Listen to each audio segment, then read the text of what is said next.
Hey guys, so today's video is going to be on how I did my breastplate. There's the light on and there it is off. I wanted to make a separate video from my overall gist video for builds like this, where for newer people it could help them kind of get a better idea of how to make it, because I don't want the big video to be too long. It's already going to be probably about 40 minutes. So here's a separate video on how I made my Ysera Project Ebonblade breastplate. Okay, so we are going to start out with a breastplate basic pattern. This is from LazarettoCosplay. This is her just basic World of Warcraft female armor set. I will have it linked down below of where you can get it, and then I just modified it basically. So the only thing I took off was the little spikes on the tops of the breast cups, and then obviously I shaped it to my body. I would definitely suggest like just sketching it out from like your computer or something, because when I printed it, it printed way too small. But yeah, I'm pretty happy with it. This is the first breastplate I've made that I can actually move. So now what we're gonna do is we're gonna take some fake leather and we're gonna glue it to the edges of our breastplate. I'm using Weldwood contact adhesive. The reason we're doing this is because we're gonna put rivets in it for our laces. I like to do a corset style breastplate, but you don't have to. Now what I'm doing is I'm taking the edges of the foam mats that you can get at Lowe's. I'm taking the edges that come off of those, cutting the little nubs off, and then dremeling them down just a bit and sticking them to the outer edge of the breastplate. I didn't want to go ahead and get bevels, so I just decided to work with what I had. I'm now going to mark the ridges that are in the artwork and solder these on. I would definitely suggest using a wood burning tool versus a soldering iron, but soldering iron is all I had in the moment. So I'm just kind of like going along. You don't have to make these perfect, which is awesome. So yeah, just be careful that you don't burn yourself and that you don't burn the actual breast cup portion, because then it won't look so great. Now we're gonna do the trim that is like on the front. So oh, it's Bill. Oh. So basically what I did was I looked at my reference photo on my tablet and then I kind of just doodled it. If you aren't great at recreating photos, you can make a huge picture and then just trace it. First, before we apply the little applique, essentially, we're going to burn some texture into the breastplate cups. There's really no rhyme or reason for this, and if you do kind of mess up around parts of it, it's perfectly fine because it'll just add to the look. So what you want to do before you cut out your foam is you want to take your little template and make sure that it matches the size of your breastplate.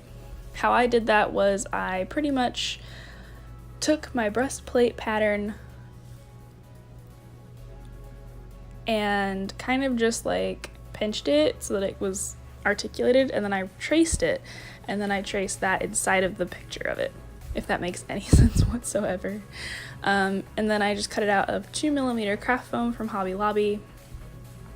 And now I'm just cutting out the other side. Yeah, I don't have a handle on my blade. Don't, whatever. It's just 2mm foam. It's not hurting anybody.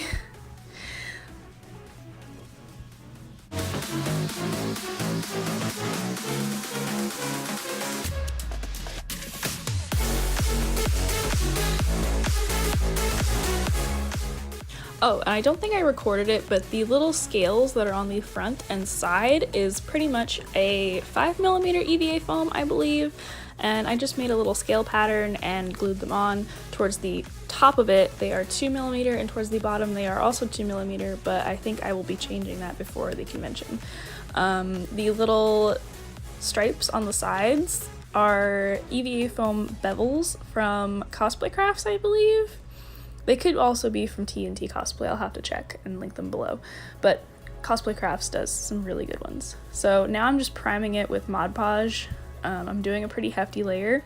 You don't have to worry too much about making it perfect because the paint will make it perfect later on.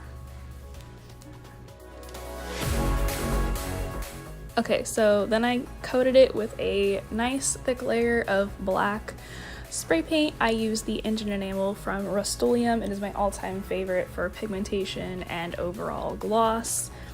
This is a great base if you're doing a silver color. Then I went over with a fine light dusting of a metallic silver from Rust-Oleum, then went in with this Deco Art metallic in festive green. Then for the little decorative pieces on the breast cups, I used Anita's Craft Paint in Mushroom, just to lighten it up a little bit. Then I'm taking this golden green shade and I'm going to be going in with a little like stiff brush, not too stiff but not too loose, and we're just going to go inside where we did the soldering pieces. You want to start out really light and just kind of feather it out. Then I went in with a black, I think. And now we're just going to basically blend everything together.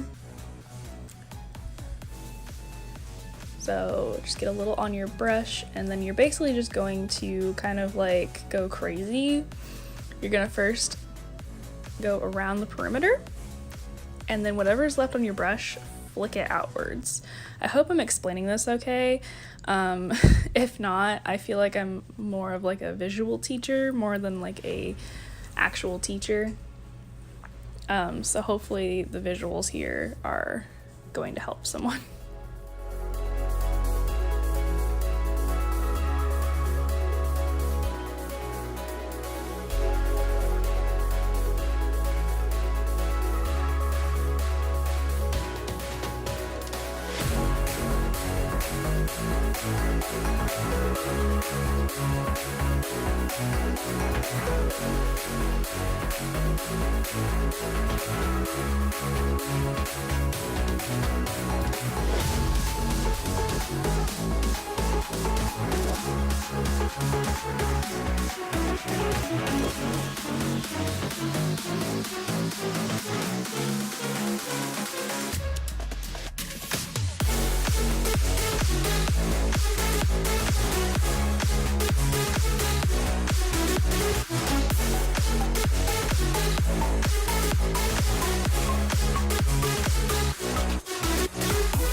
So pretty much this is a pretty easy first starters paint job.